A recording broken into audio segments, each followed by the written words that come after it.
Այսօր Դոնալդ Թրամփը պատասխանել է լրագրողների հարցերին, որոնց հիմնական մասը եղել են Լոս Անջելեսին վերաբերող։ Մենք առանձնացրել ենք բոլոր այդ հատվածները եւ դուրս ենք բերել Չինաստանին, Իրանին, Մասկին, Իսրայելին վերաբերող հարցերը, կարևորելով Լոս Անջելեսում տեղի ունեցող իրադարձությունները։ Ներկայացնում ենք այդ հատվածները ամբողջությամբ։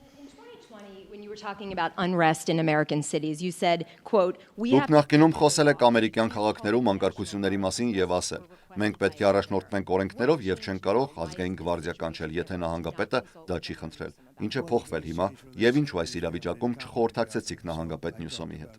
Մենք ունենք անպատասխանատու նահանգապետ, նա անունակ է։ Տեսեք, թե ինչի է վերածել Կալիֆոռնիան, մեր մեծ նահանգներից մեկը։ Եթե ես չմիջամտեի ու գվարդիա չուղարկեի այնտեղ իսկական աղետ կլիներ։ Եթե պետք լիներ, ավելի շատ զորքեր կհրամայեի ուղարկել, որպեսզի ապահովենք օրենքի եւ կարգի պահպանումը։ Դուք էլ տեսաք, դա աղետ էր, նույնիսկ ոստիկանապետն է խոստովանել։ Նա ասաց բարեբախտաբար դա արեցիք, որովհետեւ ծանր իրավիճակ էր։ Դուք տեսաք, ինչ էր տեղի ունենում։ Մենք ճիշտ քայլ արեցինք եւ բոլորը համամիտ են դրա հետ։ Նրանք ունեն նահանգապետ, որը պատրաստ էր թույլ տալ, որ քաղաքը վառվի եւ նույնիսկ չուզեց, որ ջուր ուղարկենք։ Մենք միլիարդավոր գալոն ջուր ուղարկեցինք, բայց նա դեմ էր։ Ես դեռ իմ առաջին պաշտոնավարման ընթացքում ուզում էի դա անել, բայց թույլ չտվեցին։ Ասացին դա էկոլոգիական պատճառներով հնարավոր չէ, բայց ոչ մի էկոլոգիական պատճառ չկար։ Դա պարզապես քաղաքական մտածելակերպ էր։ Բարեբախտաբար Լոս Անջելեսի եւ Կալիֆոռնիայի բնակիչների համար մենք արեցինք դա։ Ուղղակի ժամանակին հասցրեցինք։ Այժմ իրավիճակը դեռևս մի փոքր լարված է, բայց այլևս ոչ այդքան շատ։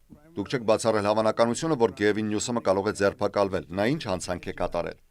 Նրա հիմնական հանցանքը նահանգապետի պաշտոնի համար առաջադրվելն էր։ Նա այնքան վատ աշխատանք է կատարել, այն ինչ նա արեց Կալիֆոռնիային, նույնն է ինչ Բայդենը արեց Ամերիկային։ Վատ քաղաքականություն, տասնյակ հազարավոր, 100 հազարավոր ապօրինի ներգաղթյալներ, որոնցից շատերը նախկին բանտարկյալներ, զբաղեցնում են առողջապահական համակարգը, դպրոցները։ Եվ շատ դեպքերում նրանք հանցագործներ են։ Մենք պետք է մի բան անենք դրա դեմ, եւ մենք արդեն դա անում ենք։ Ես ուզում եմ շնորհակալություն հայտնել մեր աներեր հայրենասերներին, Թոմ Հոմանին եւ Քրիստի Նոեմին։ Նրանք հիանալի աշխատանք են կատարում, սա հարկադրական քայլ է։ Ոչ մի պատճառ չկար այս իրավիճակին հասնելու։ 21 միլիոն մարդ ներս թողնվեց երկիր։ Նրանցից շատերը հանցագործներ։ Սա ամոթ է։ Մենք նրանց դուրս ենք բերում, եւ ես ասում եմ, սա 95-ը 5%-ի հարաբերակցությամբ հարց, ինչպես շատ այլ թեմաներ։ 95% բնակչությունը մեզ հետ է։ Դեմոկրատները ջախջախիչ պարտություն կրեցին։ Նրանք բոլոր հարցերում սխալ կողմում էին։ Պատկերացնելն անգամ դժվար է, թե մարդ ինչպիսին պետք է լինի, որ նման բաներ անի։ Նույնիսկ երբ խոսում ենք բարեփոխման մասին։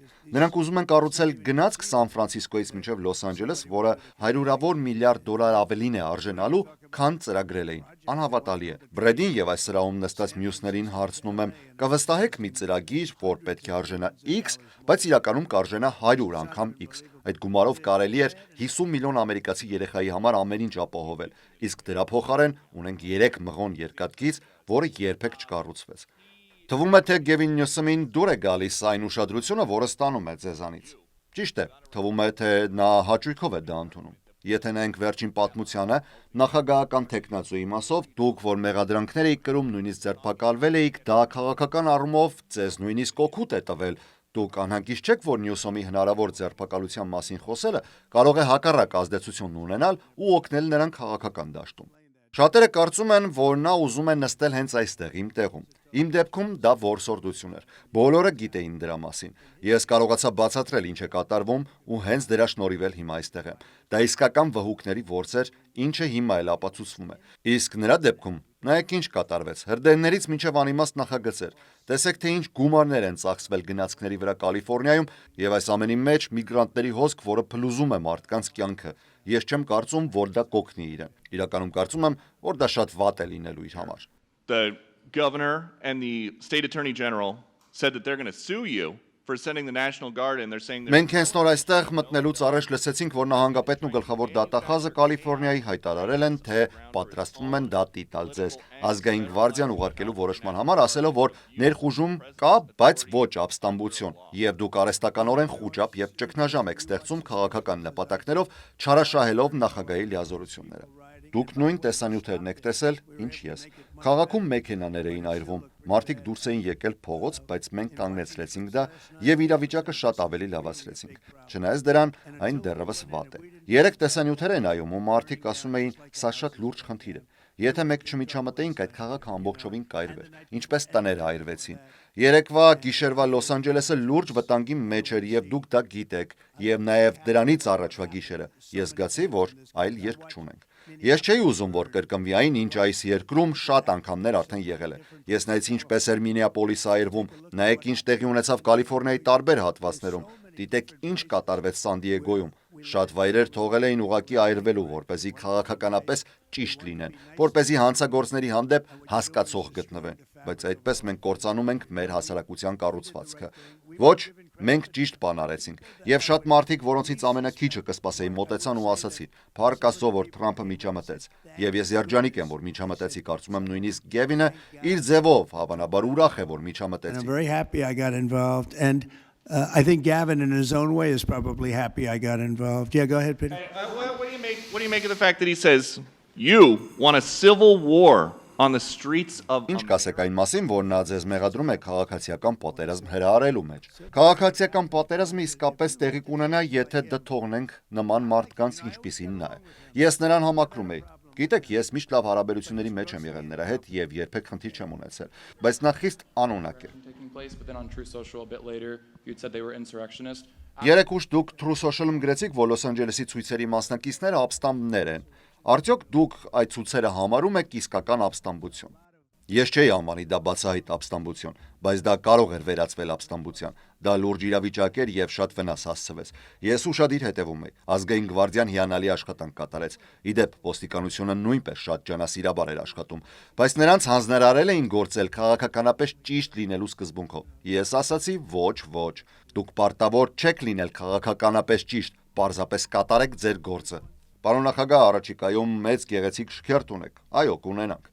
Ինչ եք ամենաշատը սպասում այդ շքերթից, եւ երկրորդ հարցս կապված է Gavin Newsom-ի հետ, բայց նախ խոսեք շքերթի մասին։ Շնորհակալ եմ, Բրայան, սա իսկապես կարևոր պահ է այս երկրի համար։ Գիտեք, 2 շաբաթ առաջ ես զանգարում էի տարբեր առաջնորդների, այդ թվում նախագահ Պուտինին, Ֆրանսիայի նախագահին եւ այլոց, նրանք բոլորը ասում էին, մենք նշում ենք երկրորդ համաշխարհային պատերազմի հաղթանակը, եւ ես ասացի, վաու, ինչ հիասքանչ է։ Միթե զարմանալի չէ, որ մենք որպես պատերազմահաղթած երկիր չենք նշում այն։ Ռուսաստանին օգնեցինք, 51 միլիոն մարդ էր կորցրել, ոմանք ասում են դու Ռուսաստանին ես պաշտպանում։ Ոչ, ուղղակի դա փաստ է, նրանք 51 միլիոն զոհ ունեցան, նրանք չեն կարող դա մոռանալ։ Ֆրանսիան էլ է նշում, ինչպես գիտեք, Հիտլերը խոսեց Էֆելյան աշտարակի մոտ։ Ես խոսել եմ Մակրոնի հետ, նա ասաց, մենք նշում ենք մեր մեծ հաղթանակը երկրորդ համաշխարհայինում։ Շատ լավ է, որ նրանք դա անում են։ Բայց մենք էինք, որ իրականում հաղթեցինք այդ պատերազմը, եւ մենք չենք նշում։ Դա խելագարություն է, այդպես չէ։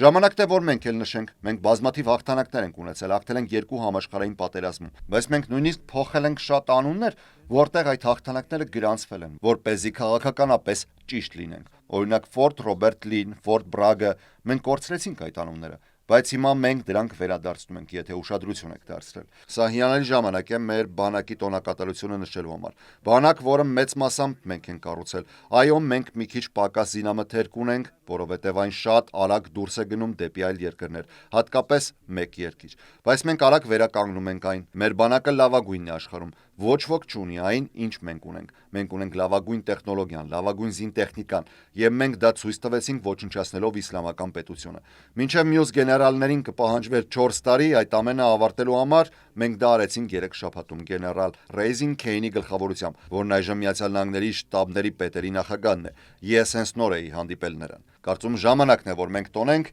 եւ կծիծաղենք այն մարդկանց վրա, ովքեր դա չեն հասկանում։ Դուք կարող եք ասել, որ դա մեծ ծախս է։ Այդ գումարի մեծ մասը ես եմ վճարել, ինչպես նաև այն մարդիկ, ովքեր նվիրատվություններ են անում։ Եթե չգիտեք, շատ բաներ արվում են ոչ թե պարտադիր անհրաժեշտության պատճառով, այլ որովհետև մարդիկ ցանկանում են դա անել։ Սա մեծ ծախս է, իհարկե։ Մենք ունենք բազմաթիվ տանկեր, նոր մոդելներ, հին մոդելներ, առաջին, երկրորդ համաշխարհային պատերազմներից։ Սա իրականում բանակի տոնակատարությունն է։ Բանակը մեր երկրից 1 տարի մեծ է։ Բայց այս տարի հունիսի 14-ին մենք նշում ենք բանակի օրը, հայտնի որպես դրոշի օր։ Դա իմ ծննդյան օրն է, այո, բայց մենք նշում ենք ոչ թե իմ ծնունդը, այլ դրոշի օրը։ Պարզապես համընկել է։ Ես մի փոքր ուշադրություն կստանամ, բայց իրականում դա բանակի օրն է։ Մենք տոնում ենք Միացյալ Նահանգների բանակի 250 տարին։ Սովորաբար մոռանում ենք, բայց մտածեք, մենք այնքան հաղթանակներ ենք ունեցել։ Մենք հաղթել ենք առաջին համաշխարհայինում, երկրորդում եւ շատ ուրիշ բաներում։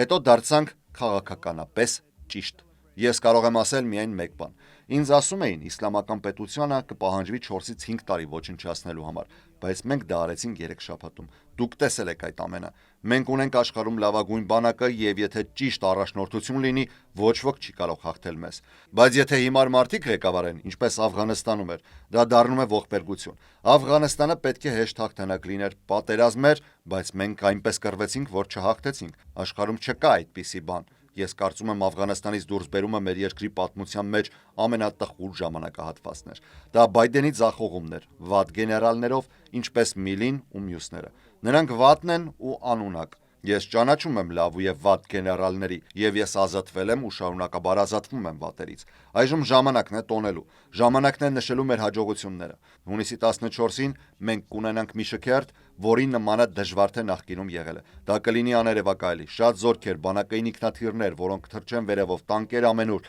եւ հազարավոր զինվորներ, որոնք խիզախությամբ կանցնեն փողոցներով։ Կարծում եմ կլինի գեղեցիկ օր եւ մենք կտոնենք մեր երկրի տոնը։ Speaking of Gavin Newsom, is he the right leader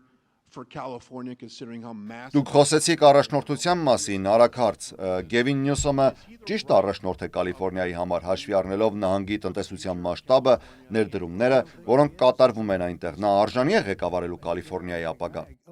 Ես չեմ կարծում, որ նա արժանի է։ Նա սարսափելի աշխատանք է կատարել, չնայած նրան, որ ես միշտ համախոհ եմ եղել նրա հետ։ Նա նախկինում ասում էր, թե ես հրաշալի նախագահ եմ, միշտ հոգ եմ տարել Կալիֆոռնիայի մասին եւ այլն, բայց ես հիմա խոսում եմ փաստերի մասին։ Նա ուներ առավելություններ։ Հնարավոր է ամենագեղեցիկ կլիման ողջ երկրում, ծով, արև, ամեն ինչ, բայց չօգտվեց դրանից։ Նա թույլ տվեց, որ միլիոնավոր մարդիկ ներթափանցեն ծանրաբեռնելով ձեր հիվանդանոցները, կրթական համակարգը եւ ոստիկանությունը։ Ձեր ոստիկանությունը ճնշված է, տեսեք ինչ է տեղի ունենում։ Նա պետք է շնորհակալ լինի, որ ես ուղարկեցի զինվորականներին։ Եթե չուղարկեի, այնտեղ տեղի կունենար մի բան, որը երկար տարիներ չէինք տեսել։ Ես ունեմ մի պարզ նշանաբան, որի վրա կառուցել ենք մեր քարոզարշավը։ ԱՄՆ-ն դարձնենք կրկին հզոր։ Դա ենք անում, դարձնում ենք ամերիկան հզոր, անվտանգ, գեղեցիկ եւ շատ հարուստ։ Գիտեք, հարստությունն է լավ բան է։ Հարստությունն պետք է որպեսզի հոգ տանենք ուրիշների մասին։ Մենք պետք է մեր երկիրը դարձնենք ավելի լավը։ Այն պետք է բուժվի 4 տարվա վնասից։ Մեր երկիրը շատ վատ է վնասվել անընդունակ մեկ մարդու կողմից եւ մի խումբ մարդկանց, որոնք անունակ չէին, բայց ծայրահեղ ձախակողմյան խելագարներ էին։ Նրանք ղեկավարում են երկիրը ավտոմատ ստորագրիչով։ Ես հուսով եմ իրավապահ մարմինները շատ լուրջ են վերաբերվում դրան։ Սա իրականում մեր երկրի նկատմամբ վերահսկողության բռնի զավթում էր։ Այդ մարդը չգիտեր ինչի անում։ Դուք տեսաք դա բանավեճում եւ ես դա տեսել էի տարիներ առաջ։ Իդեպ 40 տարի առաջ էլ նա վատներ։ Մենք այստեղ խոսում ենք ոչ թե տարիքից։ Ես ճանաչում եմ 88, 90, նույնիսկ 92 տարեկան մարդկանց։ Բեռնին Մարկուսը մահացավ 95-ում։ Ես նրա հետ խոսել էի 1 տարի առաջ։ Նա 100% հստակ էր, զգոն։ Այս ամենը ոչ թե տարիք է, այլ կարողունակության հարց։ Նա այնպիսի վնաս հասցրեց մեր երկրին, որ անհավատալի է, բայց լավ լուրն այն է, որ այդ վնասի մեծ մասը արդեն ուղղվել է, մնացածն էլ կուղղվի։ Շնորհակալություն։ The good news is we've got much of it fixed already, and the rest of it will happen. Thank you all very much. Thank you.